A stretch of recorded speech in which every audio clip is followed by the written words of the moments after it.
Today on Coding 101, we are reviewing outputting lists. We're going deeper into sorting, and it's Tuples time. Netcasts you love. From people you trust. This is Twit. Bandwidth for Coding 101 is provided by CacheFly at CacheFly.com. This episode of Coding 101 is brought to you by Hover.com. Hover is the best way to buy and manage domain names. It's simple, honest, and easy to use. For 10% off your first purchase, go to Hover.com and enter promo code C101. And by Lynda.com. Learn what you want when you want with access to over 2,400 high-quality online courses and training videos, all for one low monthly price.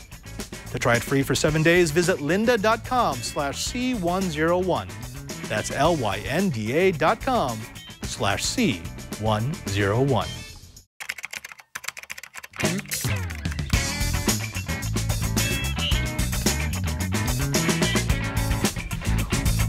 Waka waka waka waka waka waka waka waka wow!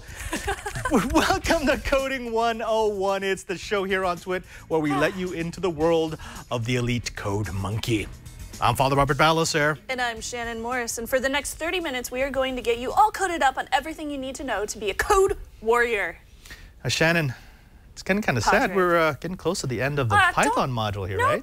Don't remind me, man. I know. It was a good idea at first. I remember like saying, oh yeah, we'll do these 8-week modules and everyone will be happy. But as you get to the end of it, you're like, I'm getting into this language. I don't want to go anywhere. I know. I start learning things. And then I'm like, I don't want to stop. Why do we got to stop, man? Isn't that, yeah, it's true. It takes like 4 weeks just to get to the mode where you're like starting to absorb the knowledge. Oh, okay. Speaking of absorbing the knowledge, we had some decent lessons last week. You got something for Snubs Compile? We did. We reviewed everything that we absolutely could last week, and we also went through some sorting. We also did some sorts of alphabetical lists, and then we outputted that list to a file. So I have my program this week right here. I'm going to go ahead and open it for you. So this is my wedding RSVP list. So it's the same one that you saw a couple of weeks ago, basically has all the names, and then it outputs those into a file. But they aren't in alphabetical order, so that's not going to help my venue very much. Right. So I hit enter to continue, and it alphabetizes the list. At the very end, you'll see it says guests are now sorted alphabetically in a new file. Press enter to exit.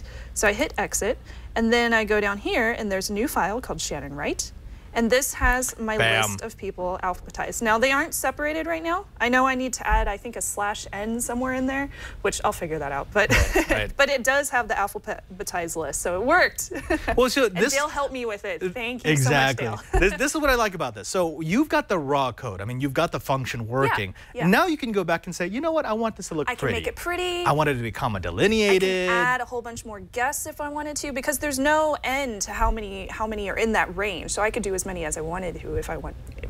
Exactly. It's fun. Yeah, and once you've got that, it's the circle of life in programming. It's once a total circle once you have a of way life. to pull data in from a disparate source, so a text file, process it in some way, and then push it back out into, again, a text file, a disparate source that I can push to something else, you really do have a complete program. I mean, it actually does something useful. Something useful, and that's totally why I love doing this show. And I also wanted to show a couple of fan submissions as well that we got on the Google Plus community. The first one was from Daniel. We showed his last week, so I'm not going to show it again, but go over there, download his example. This is a perfect product of what you can do by inputting information out of a couple of text files and then outputting it into a very organized text file that you can actually use. Yay, usefulness. Now, the other one I wanted to show is from Daryl. So if I go back over to my file directory, so this one's from Daryl. He first has this interesting little memory database. Yeah, it's so weird. It's a text file. So there's just a bunch of information in here, okay? Isn't that crazy? Okay, well, obviously he has a bit of extra Python knowledge. All right, so I just made that into a text file so I could download it. And then I created a Python file. So if I click on the Python file, so basically what it's taking and doing, and this one does not output into a text file, this one just takes information from memory. So it has Padre, Shannon, Daryl, and Timmy. Timmy.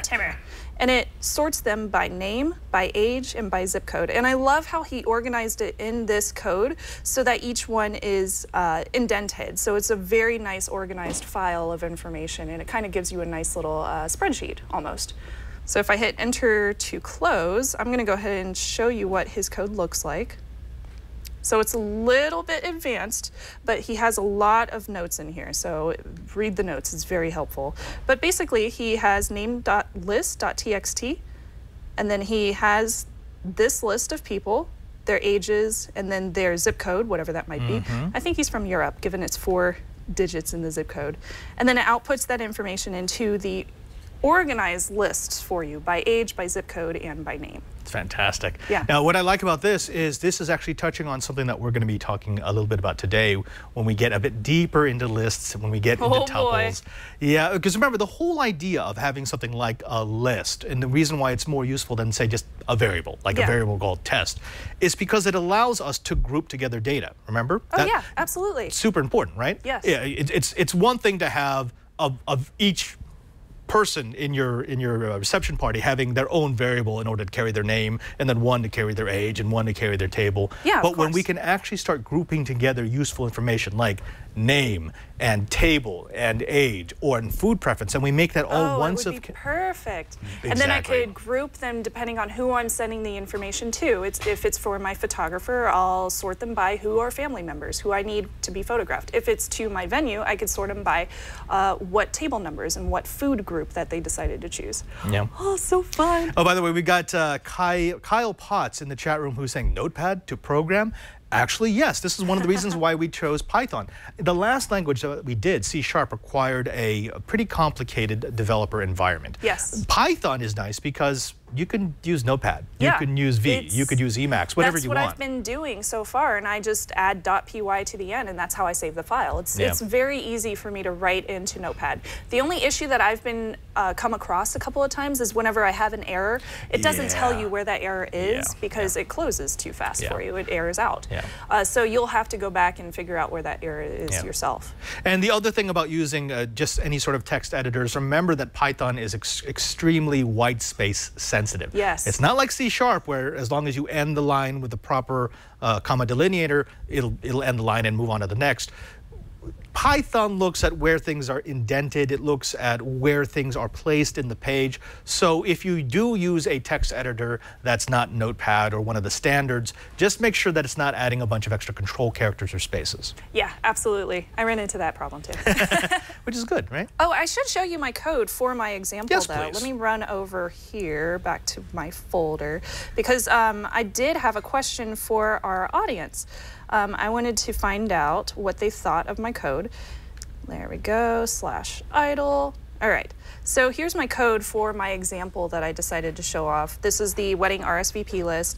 First, I opened and read the file, and then I sorted them right here, and this is just a simple sort list. And at the very end, I outputted that sorted list into a file. Now, I know that I have to add that /n. I think it goes right here, but I'm pretty sure maybe I need quotes here. I'll have to look that up. I'll have to research that a little more. We'll fix it. We'll make it right. So I want to ask you guys to fix that for me. Actually, yeah, that's a good homework. This will be in the GitHub, so go in there and fix Shannon's code. Yes, it will be. Yeah, and also make it pretty. Yeah, make it pretty. Yeah, menus and Make everything. it pretty. Go ASCII crazy. Menus? Really? ASCII? Why not? They can do it. Okay, do it. They're smart. Have fun. Now, when we come back, we're going to be getting a little deeper into some of those data thingies, structures, tuples? lists, and tuples that we were talking about. Exactly. Yeah, we're going to get into Tupperware. Tupperware. Sorry, I always mess that Welcome up. to the Tupperware party. Exactly. It keeps your data fresh.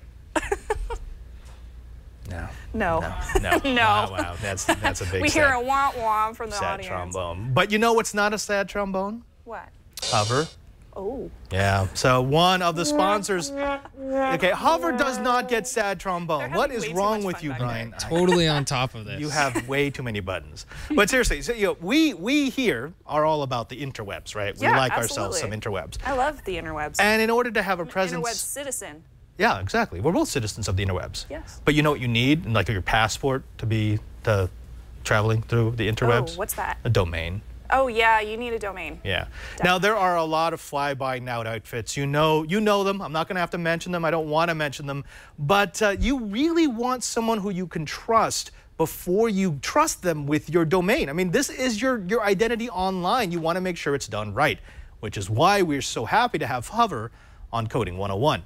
Now, you want to secure that domain. You want something catchy and memorable to represent your online identity. Well, Hover gives you exactly what you need to get that job done. You'll find the perfect domain for your idea so you can get started working on it and move on to the next thing on your to-do list. In other words, don't spend all your time figuring out how you're going to get that domain you want. Just go to Hover, buy it, be done, and start creating. Now, people love Hover. When you're looking for the best place to register a domain name, you ask the people who know a lot about domains, like Snubs and myself. Geeks, developers, designers, and programmers all love Hover because they know that they'll have the best tools and support. But you don't have to be an expert to get a domain. Their service is simple enough to use that you'll be comfortable figuring it out yourself, and the support team is always ready to give you a hand. Now, Hover takes all the hassle and friction out of registering a domain. It gives you an easy-to-use, powerful tool UI to manage your domain so that you can do it, well, just in your pajamas. You can get the perfect domain name and start building your web presence right away to take control of what people find when they search for you or your online business. Now, if you wanted to use Hover, it's easy. All you have to do is search for a few keywords, and Hover will show you the best available options and suggestions. Hover has a clean and simple website. In less than 5 minutes, you can find the domain name you want and get it up and running. And they've got a huge variety of domain extensions like .com, .net, and country codes that best suit your needs so you can get just about anything. Now, here's the big thing for me. Hover is honest. They don't believe in heavy-handed upselling. They're not going to make you get this package or that package when you buy your domain. They tell you what it's going to cost, and that's exactly how much it's going to cost. They include everything that you need with your domain, no more and no less. Plus, Whois Privacy is included free on every domain that supports it. Now, if you ever need a hand, Hover is, well, just a phone call and an email away. They've got the best customer support, hands down. They're known for its no wait, no hold, no transfer phone service. And when you call, you actually get a real live person. How about that? Now, what got me excited is that Hover actually has a lot of the new TLDs, including the .club. Now, you don't have to settle for something that's less than perfect anymore by adding a dash or dropping a letter. Anyone who's tried to register a domain nowadays knows how difficult it is to get something like in the .com, .net, or .org space. You always have to find a freaky spelling. Well, don't do that. Instead, get a .club.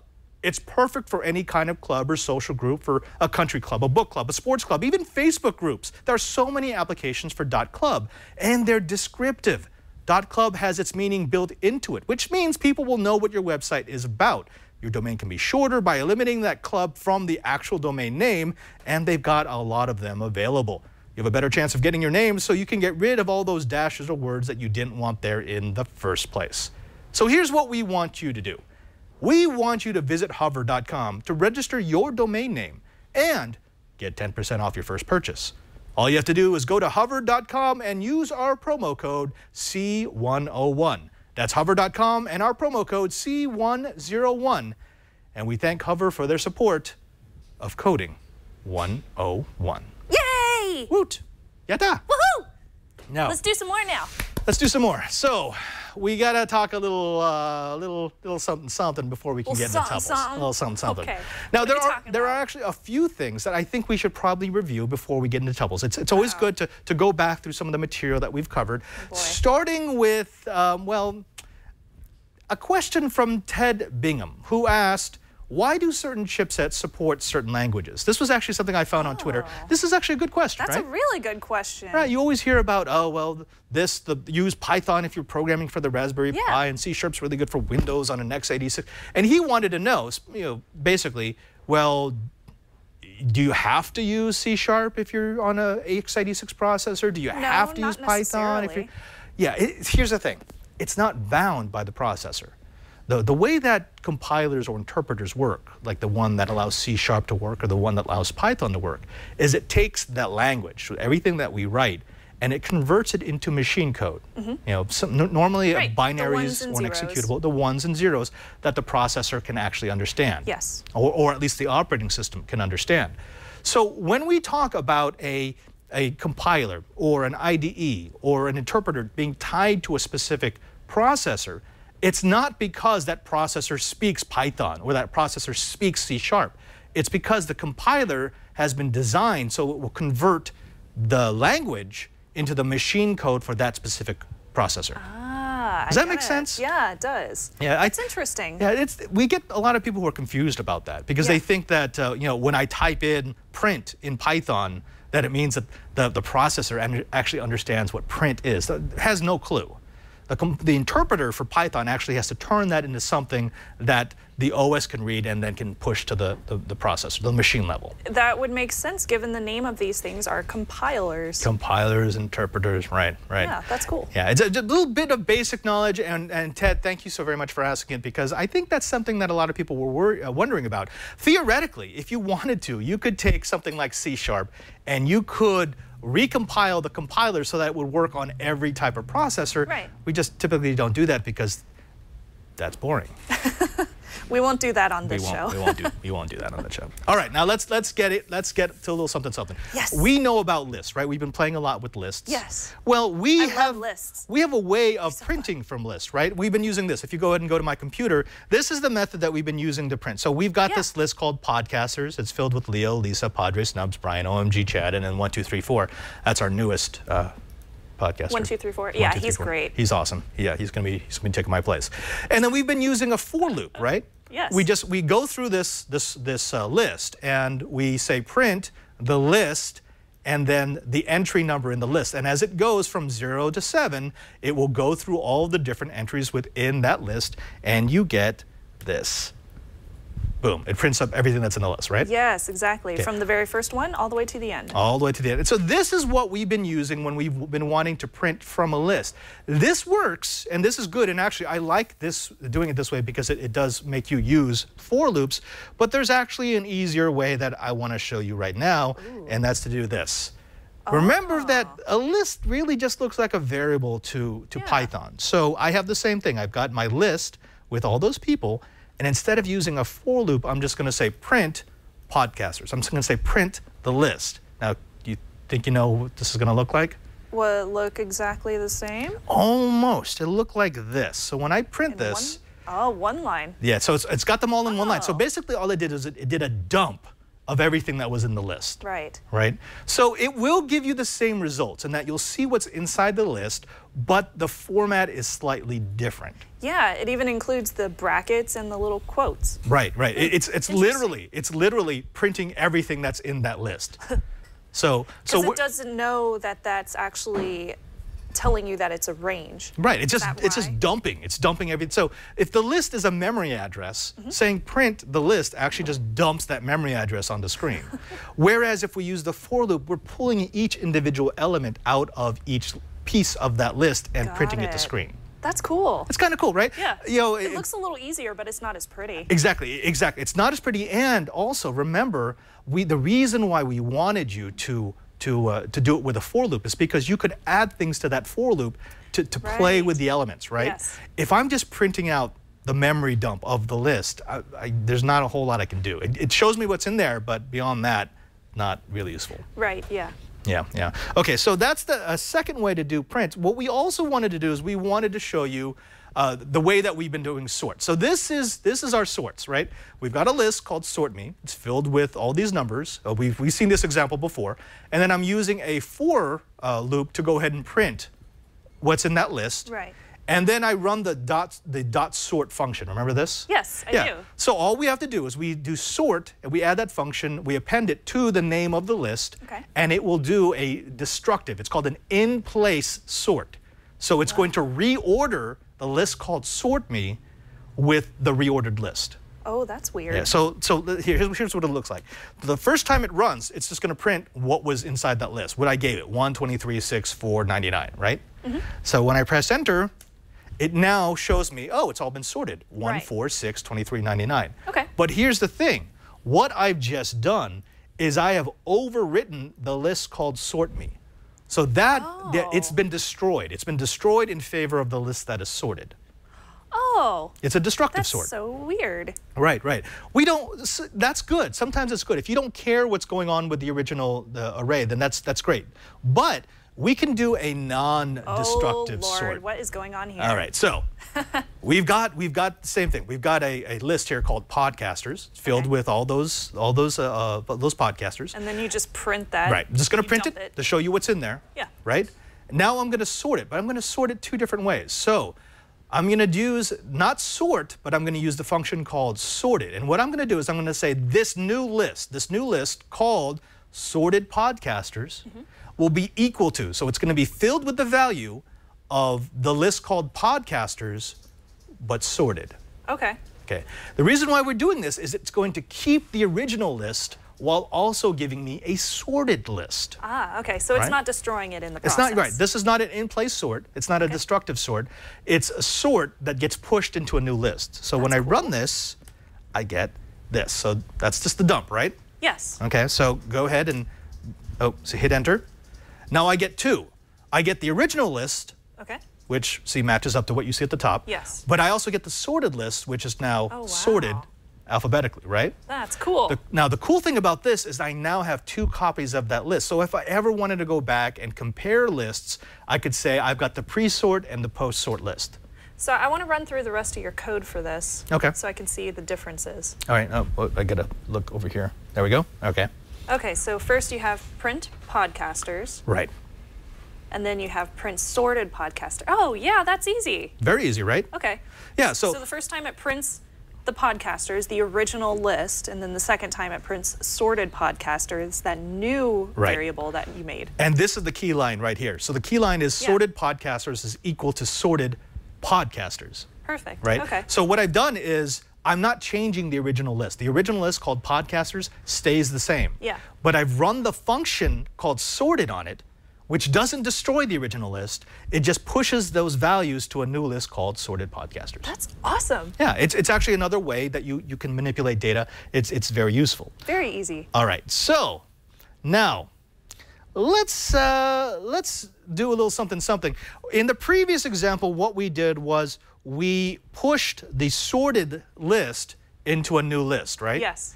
Well, there are going to be some cases where you don't want a brand new list. You just want it sorted at that moment, and then you don't care about the sorted values anymore. Yeah. In Python, you can actually do this. I can use the sorted function, and I can print it. So what this does is, again, I've got the same, I'm always using the same list here, people, the same list called podcasters. Now I'm going to print that list sorted. Print podcaster sorted. Okay, Right, cool. and so what this will give me is this.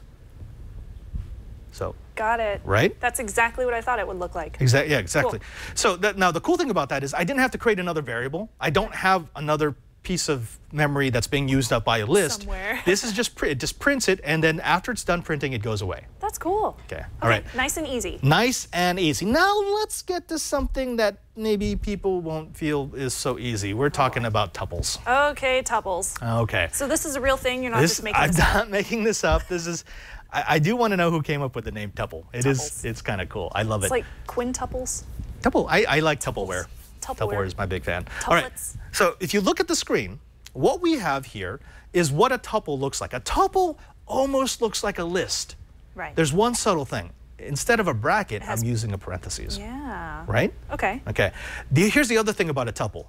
These are indelible. You cannot change them. Oh, okay. A tuple is permanent. Once you create that tuple, unless you want to destroy the record, you can't change what's in it, which has its own uses, right? So you've got semi-permanent information.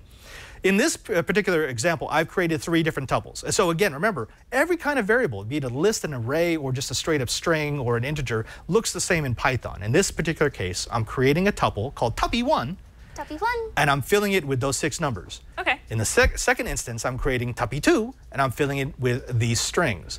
Got it. In the third case, I'm creating one called tuppy3, and notice how I didn't use parentheses. Instead, I used a semicolon at the end, right? Now, when I print this, it exactly like you think, it's just going to print exactly what was in those tuples. Okay. Okay? Yeah. Easy, right? Yeah, looks easy enough. Easy enough. Okay, good. So that's basic tuples.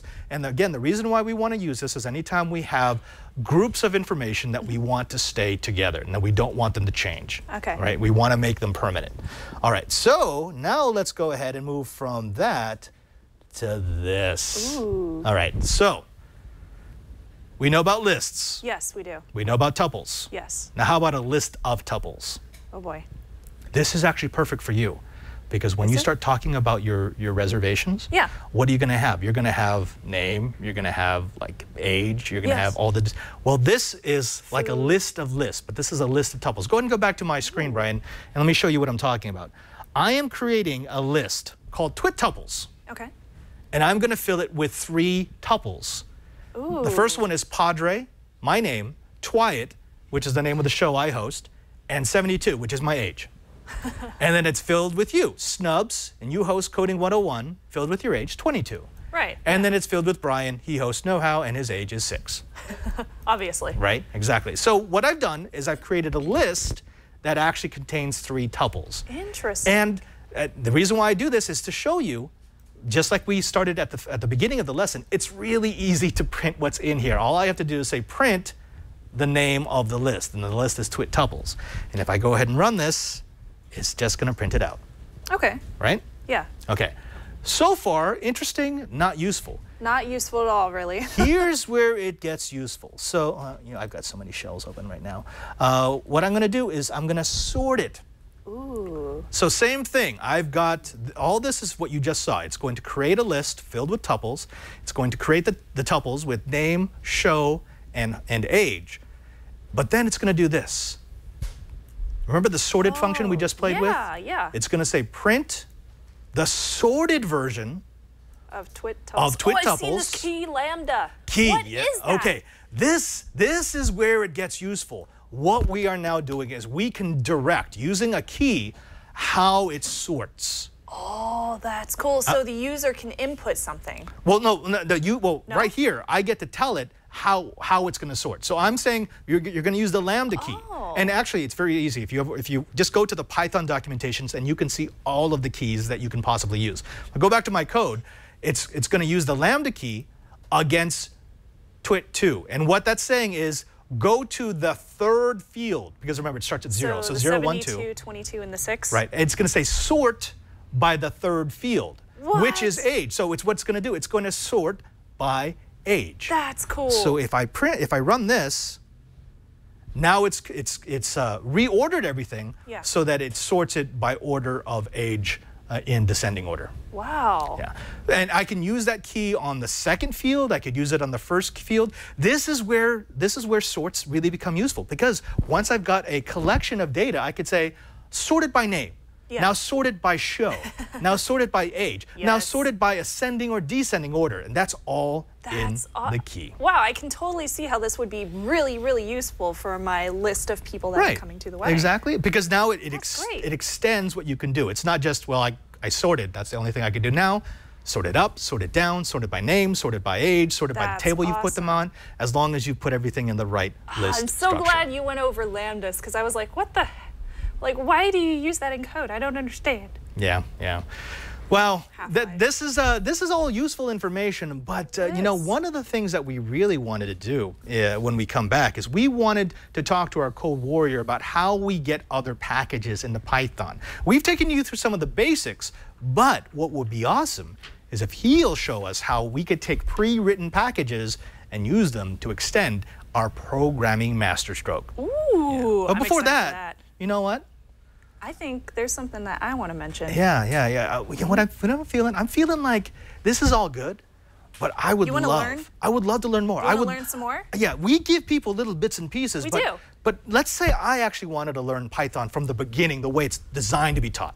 I know the exact spot that you can go to. Where? Lynda.com. Nice. Yeah, they've got over 2,400 courses, and they're adding new ones every single week, from people that are passionate in their fields of service. They do videos for everything from Python to Java to beginner programming to iOS programming. Everything that you could ever want and ever need on that website is there. And their courses from everybody from beginners to intermediate to really, really advanced stuff in case you feel like, you know, I already know the beginner stuff. I can skip this.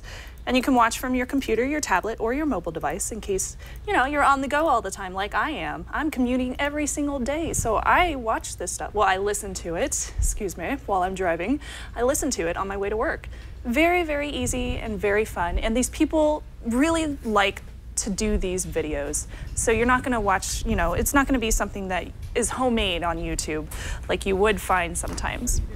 Lynda.com helps you keep up to date with software, learn brand new skills, and you can explore new hobbies with easy to follow video tutorials. So whether you want to master the fundamentals of programming or learn a new programming language like Python or build your first iOS app, Lynda.com offers thousands of courses in a variety of topics. So you can learn how to program software and applications with hundreds of courses on widely used programming language like PHP, Objective-C, and Java. At Lynda.com, you can learn hundreds of courses on web design and development skills, everything from the web fundamentals and mobile development to responsive web design and user experience. Interested in creating an app for multiple platforms? Well, Lynda.com is the place to go. They created a playlist for building a cross-platform mobile app that is available now at lynda.com/C101. Yay! And Lynda.com just released a course on getting up and running on ASP.NET. So you can explore ASP.NET, including the structure behind robust ASP.NET applications and the tools that you need to manage data, construct APIs, and establish real-time web connections. You gotta check this out. Lynda.com works with software companies to provide you updated training the same day new versions hit the market. So you'll always have the very latest skills. And you can add certifications to your LinkedIn profile, which is super cool if you're looking for a new job and you need to have those kind of certifications for that said job. So it's only 25 bucks a month for access to the entire Lynda.com course library. Or for $37.50 a month, you can subscribe to the premium plan. That's what I was doing for a long time, which includes exercise files that let you follow along with the instructor's project, using the exact same project assets that they do. Extremely helpful, especially if you're more of a homework person like I am. So you can download everything you need right there. And you can try Lynda.com free for 7 days. For a free trial. You can visit lynda.com/C101 to access the entire library. That's over 2,400 courses, free for 7 days. Do it now. That's lynda.com/C101. And we thank lynda.com for their support of Coding 101. Thank you guys. We love you. Do it now. Do it now. Now. Do it now. Okay. Now we also have people in the chat room I know who are fighting over the pronunciation of tuple. It's like GIF and GIF. Find the pronunciation that you like and go with it. Yep, that's right. Now, Shannon, this is the time of the show where we typically bring in someone who actually knows what he's doing, right? I think we do. Yeah. Who could it be? Who could it be? Ladies and gentlemen, welcome back to the show, our code warrior, the man who knows, Mr. Dale Chase from Discovery Digital Networks. Dale, so good to see you again. How are you? What's up, Dale? How you doing, guys? Doing awesome. So I'm the one who knows what he's doing. Yes, that's how it works. You always know what you're doing. Oh, by the way, so we got to ask you, how do you pronounce properly pronounce tuple? I don't know how you I pronounce it tuple. Tuple. You know what? Interesting. You can't say tupleware. I think it's one of those things where it depends on where you grew up and the way that you grew up. I like tuple. Tuple, GIF, Tuple GIF, sounds cute. ASP. Yeah. Tuple sounds pretentious. Tuple is how they pronounce it in Brooklyn. And if you mispronounce it in Brooklyn, they will break your knees. Now, Dale, everything that we've been doing in this module, this 7 weeks of this module, has been based on the programming that you have been doing. You've been giving us our master code each and every single week. It's what we teach to. It's what we show the people. It's the example that we give to every code monkey who wants to get on his way, his or her way. Sorry, yes, that's right. To Code Warrior stardom. But you wanted to do something a little different today. It's not really a coding project. It's more of a knowledge project. You want to hit us with it? Yeah. Because a lot of the fun that I have had, learning how to code was like grabbing grabbing packages that added functionality to the language that I was working in to help me have more fun with it. And something that I had a lot of fun with early on was like coding my own games. So I thought it might be fun to show folks how to install a third-party package that would allow them to have like 2D, 3D graphics functionality. Oh to my mess around No, with I'm that. not interested in that at all. I don't, Are you kidding me? Padre, this is awesome. Okay. Well, just break it down for a second, because some people may not understand exactly how significant that was. Most of us, if we think about programming a video game, it's a freaking nightmare, because I don't want to have to create all the code to make sprites and scary. collision detection. But he said you can download that. Exactly. What is this? Why would I be able to download this? Yeah, this is, I mean, I actually haven't had much experience with this particular package. I just thought it looked pretty cool. I found actually a video on YouTube of someone actually creating a Minecraft clone using, this library called Pyglet. We could get away from Java. Yeah. Well, I mean, it's not, it's Python. I mean, so it's like, it's multi-platform, but, there are certain things you have to consider. But I figured it would be a nice, fun way to kind of continue to learn, Python within your own sort of environment, Right.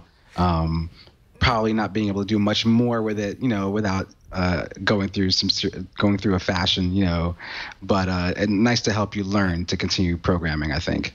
Now, Dale, we've already talked about using functions that we haven't written, right? I mean, just bringing them into your program so you can call on them, or even using the built-in functions in Python. We've also talked about using the API from something like YouTube so that you could use programming across the web. You could query them with queries, and they bring you back information, no matter what you're doing, as long as you're following the API standards. How is this different? I mean, this is not another function. This is not an API. This is an entire package that you bring into the programming environment. Yeah, this is pre-written source code so that it makes creating shapes and that sort of thing and coloring screens and whatnot just super easy, or easier than doing it from a much lower level. This kind of gives you this is pre-written functions essentially that gives you more functionality in Python. Okay, I'm sold. So I love the fact that I can do this. Can you actually show me what I would have to do to bring a package into my environment? Okay, well, in this instance, and generally it's pretty simple. In this instance, we're just going to go to Pyglet, pyglet.org, and go to their downloads page. And since we're using Python 2.7, we are going to use actually their alpha build here from their latest repository version, because not that. Oh, no, yeah. We needed to run in 32-bit mode and not 64, or is it the other way around? This runs in 64-bit mode, not 32. So I'm going to grab. Here we are here. This 1.2 alpha 1 here, and just download this. You don't have any reservations about using alpha code? Generally, yeah. If this is not going to be something that we're going to distribute, for sale, kind of just something we're going to have some fun with, generally I'd go with a stable version. But since their stable version only runs in 32-bit mode for Python 2.7, I'm going to go with this just for the purpose of this kind of demonstration. Got it. Okay, so you've downloaded it. Yeah, so now I've got that downloaded. That's in my downloads folder. So now we'll just go and yes, I am doing this like live. So I'm totally on the wild side right now. Oh, snap. So we'll go to my downloads here, and that was what was that file? Pyglet yeah, there we go. 1.2 alpha 1.tar. So the first thing we have to do is, this is a compressed file. So the first thing we have to do is unzip it or uncompress it, and I'm going to use a built-in command tar, and it takes a couple of arguments. We're doing some command line stuff. And so this will just uncompress it and put it right back in the folder where I just, what did I do here?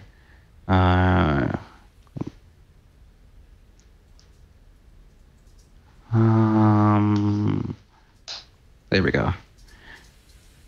Boom. And so that just... So these are all the Python files that were inside that package. They've just uncompressed. Yeah. Mm-hmm. And then uncompressed and kind of... For anyone that's never used a tar.gg, put them in a folder for me here. It's pretty much like a zip. Yeah. Like a zip file. Yeah. You just find the right utility. Exactly. Exactly. So installing this now is actually relatively simple if all goes as it should. All I do now is go into that directory, that folder that was just created. And the command that we want to run. And so on a Unix system, you'll probably want to use another command called sudo to make sure you are exactly running as administrator, to make sure it has all the right privileges. And so we'll just go sudo python setup.py, and then we want to run the command install. You can also add to this if you're concerned about uninstalling it later. Actually, I meant to have this ready, but there's another thing you can append here called record, and then some flags for that. That'll let you put a text file in this folder, which keeps a record of all the files that it's putting in, and then you can just reference that when you want to install it. But that you can easily find information on that if you want to go that far. But simply, just the bare bones is just to do sudo python setup py install. And I'll put in my password. His password is I love cats. 1, 2, 3, 4. Close. And now it's installed. Yeah. And if you've ever played with a Linux system, or if you've ever played with a Raspberry Pi, you know what this is. Yeah, you know how to do this. Yeah. Yeah. It's compiling your library, and it's giving you something you can actually use. And I can prove this, and hopefully I can prove this. So now if I go into actually my Python interpreter, or thing here, I just do... So we have our import command that you'd see us use in a few episodes. Mm-hmm. So now I can actually do that live here. Right. So I can just say import Pyglet, and if it is in here, I will not get an error. Cross fingers. Boom. It worked. Hey. So now I can go ahead Murphy. and start... so now I can go ahead and start using the library. Okay, so yeah, now, so this, thank you for showing us this, because there's going to be some people who are going to freak out when they download this package, and they're not going to know how to use it. Right. But now we know how to unzip it, we know how to compile it, we know how to make it ready for use. But how do I go from doing that to being able to program my own game? Can you show me how I use this library? Yeah, I can show you. I can grab a couple of the example files that they have, and run them and show you just kind of how simple it is to kind of just get in there. Do that. All right. So if we go back to their site, they do have some documentation here. Yeah, you're going to need the documentation. Yeah. So within that, they have some example files and some things, I guess, to see if it'll work correctly. Some tests that it goes through. Right.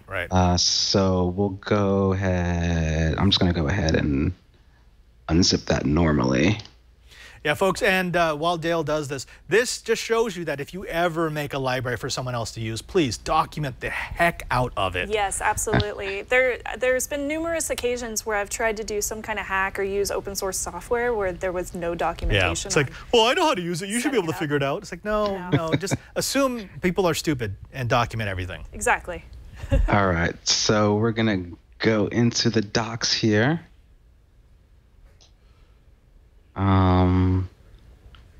Let's see. LS. So there's I think that's a folder, right? Yeah. I'm going to open that up. Okay, so here we go, test.py in here. So I'm going to run this test.py, Python test.py, and cross our fingers again and see what we get. Whoa. All right. So it's running some tests here and says, okay, so what's going to happen now? It's going to create a small window. Will be opened, colored purple. And that's the beginning of the test. And so we'll see what happens. Looks like it opened up behind, but there it is. Hi, test. Yeah. Yeah, so all it's doing is it's showing that it can actually use your graphic subsystem. Yeah. And so now if you want to take a look, and it's going to go on, just kind of doing some tests. A couple of these are kind of interesting. I guess this creates 2 windows, I think, or just another one. So this is just going to go on, but what we can do is just look at the code. Yeah, let's check it out. See what exactly was going on in there. Yeah, and it looks like it's got a bunch of dependencies in here. Whoa. Okay. Yeah. So this is all. Oh, that looks easy. This is all just the welcome and text. This is all use stuff. It looks like. The man page. Yeah. So here we go. Here we go. Some stuff here. Yeah. So it's importing the files from that library that it needs, and then where does it actually start using it? So let me break that down for you. So let's say one of our code monkeys does all these steps and gets it properly installed, has the libraries ready to use, and says, okay, I want to create a box, a graphical box on my screen. How do I use this library to do it? Where would I find that code? Well, all right. Well, let's look at the documentation. Because that's really where all that is. I mean, that's, let's see. All right, let's look specifically at something very specific, one of these other things here. Graphics. Yeah. Okay, so what it's doing is it's defining, it's using the define function to define certain functions that you can use once you've got this library imported. I like that. Well, I think these are just individual examples now. I think that the test that I ran was kind of an overall, test your system kind of thing. Now, these are more specific examples that now we kind of look at exactly how this library is used. So this is kind of bringing in math, some things from math. And then, so here we go. You're importing Pyglet. And then I guess from this other sub thing, all of it. And I guess this is all kind of setup stuff, window. Right. So now in here, that's more window. Well, the important thing here is to remember that, again, this is looking crazy, right? This is gonna kill some people. Don't expect me to do this next week. Yeah, you don't expect you to do this next week. But what we do expect is that you understand that everything that you see here, even for the functions that you don't understand what they do, you understand how they work. It's using just the basics. You see for loops, you see variables here, you see mathematical operations. And then all it's done is it's created these functions that you can use. You can use in your program to build on programming that someone else has actually made for you. Again, it looks crazy. This is like when we did the API and people were freaking out. It looks ridiculous, but it's, you get to do stuff like this. That's so cool. Yeah, so that's what that does. So Dale, what was the name of this again? It was Pyglet, you're calling it? Pyglet. Yes, Pyglet. Okay. We'll make sure to give you links to Pyglet in the show notes so that you can download and install this library. We know that this is too much, and actually we designed it this way. The last 2 episodes of any module is going to be the blow your hair back stuff, right? But this is the stuff for the experts. That's why in Ivory Tower we gave you some additional basics. Go ahead and play with tuplets, and yes, I'm still calling them tuplets. And if you are a more advanced coder, go ahead and download that library, and we want to see what you can do with it. Absolutely. Dale Chase, Discovery Digital Network. Brian, we've got a little something you can play while we say thank you to our code warrior, right? Ooh. Oh no. Here we go. Hey, bring the audio down on that a tiny bit. Dale, this is you in your other life. You're not just a programmer, you're an artist. And you're a fantastic artist. You do nerdcore. Can you tell the folks at home where they can find you, where they can get your work? Yeah, you can get all my music for free right now, still at dchase.bandcamp.com. Oh, I'm sorry, I'm just moving on right now. Yeah. It's kind of hard not to listen because it's awesome. It's a good song. Won't lie, it's a good song. Wait, can you just turn this up a little bit, Brian? Session right here at your gateway. It's no small token pen. He's so smooth. I know, Got right? that smooth voice. Yeah, the straight me, no props. It just sounds so good. Oh, wait. Hold on. Here it comes. Wait for the drop. You don't want to hear this part. Okay, Okay, you can turn it off now.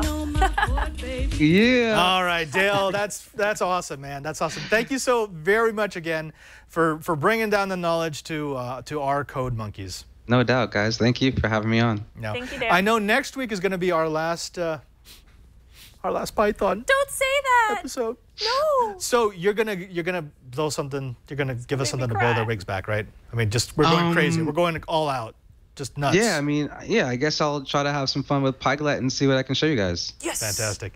Dale Chase, Discovery Digital Networks. We love you as always. Thank you for being our code warrior. Catch you guys. All right. Peace. Now, folks, we know we gave you a lot of information. A lot. I mean, seriously. Don't we always? A lot. Yeah. That's always why happens. we've got show notes. Shannon, you want to tell them about show notes? Sure. twit.tv/code is where you can find all the notes, and we do upload all of our code to the GitHub. There's a link on the GitHub. There's a link to the GitHub at twit.tv, so you can find all of our code. You can copy it and paste it and run it on your own computers. So Yeah. have fun. That's the best way to play, folks. You just got to learn, you got to poke, you got to break it, and That's then right. fix it. And also, don't forget that you can subscribe to Coding 101 on iTunes if you're an iCoder. Now, we want you to spread the word about Coding 101 far and wide. We're still gaining audience members by the thousands on every episode. Yay! So thank you so much, everyone. Thank you so much. very, very much. Make sure people know that they got to learn about coding. Even if you don't want to be a coder, you have to understand how the tools that you use every day are programmed by geeks You know, like I'll us. be honest, it really does help when you understand, even just you look at code and you say, oh, that's obviously C#.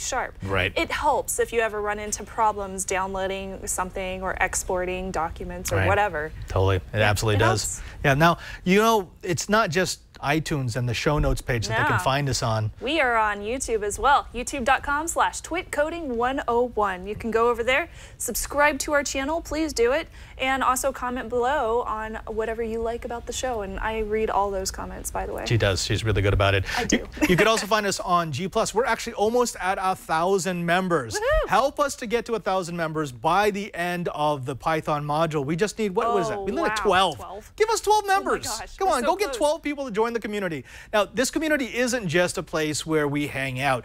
You'll find in there some really, really good programmers. In fact, yeah. I am betting. That one at the top. Yeah, look at he that. figured out how to download the daily, I think it was the Hubble Space Telescope picture. Isn't that cool? I mean, talk about taking data from an external source and Amazing. turning it into something useful. So Boom. Folks, if you want to know the more advanced techniques of the programming masters, be sure to join our G+ group. And where can they find that, Shannon? gplus.to/twitcoding101. I think we also got the actual name now from Google, which is plus.google.com/twitcoding101. That's right. And if you're not into the G+ group, you can always find us on Twitter.